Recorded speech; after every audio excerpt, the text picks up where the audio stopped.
Cilat do të ishin pasojat? Sigurisht që çdo vend autoritar krijon konflikte. Sa mbi bazën e konflikte, një populisti si politikan ngritet. Ky koncept ja çaron marrëdhëniet në ekstrem midis kategorive ndryshme shoqërore, të cilat çojnë edhe deri te lagderdhja, vllavrasja atje. Shembull i tillë kemi në shumë vende, kemi edhe në shtetin nam që quhet Shqipëri. Ne si politikanë du të angazhohemi që të reduktojmë sa më shumë mundësinë që të ndodhë kjo, duke e sqaruar dhe duke bindur popullin se forcimi i mëtutjeshëm i vetëvendosjes dhe i kultit të individit të Albin Kurtit nuk është në shërbim të interesave të vendit, nuk është në shërbim të tarmës këtij vendi, nuk është në shërbim të demokracisë këtij vendi.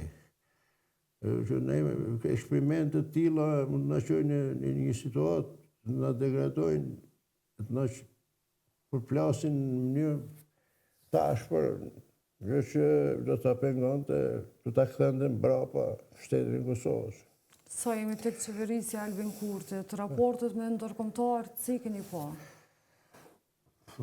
Kjo politika politik krijon konflikte edhe me politikën e jashtme, sepse vendet për të cilave varet e armja e Kosovës janë vende demokratike në përgjithësi.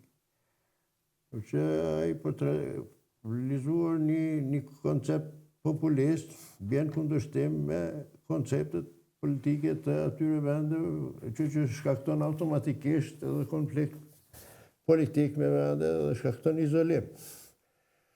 Sepse ti kur synon ta bindësh popullin ta zonë që verimi i Kosovës do të bëhet kështu, ashtu, po ndërhyrje e tjera, nuk i pyet ndërkombëtarët, që janë një ide që ky që kanë gjendje ta ndet luftën me gjithë botën, e tërheqin një mosmodh njerëzve, ata natyrisht që spajtohen, në anën tjetër ndryshimet s'kanë se si të ndodhin nëse ti je izoluar prej botës, dhe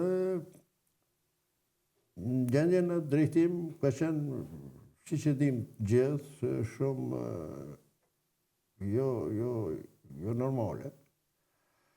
Pastaj edhe politika e brendshme dihet që është e lidhur më shumë me politikën e jashtme.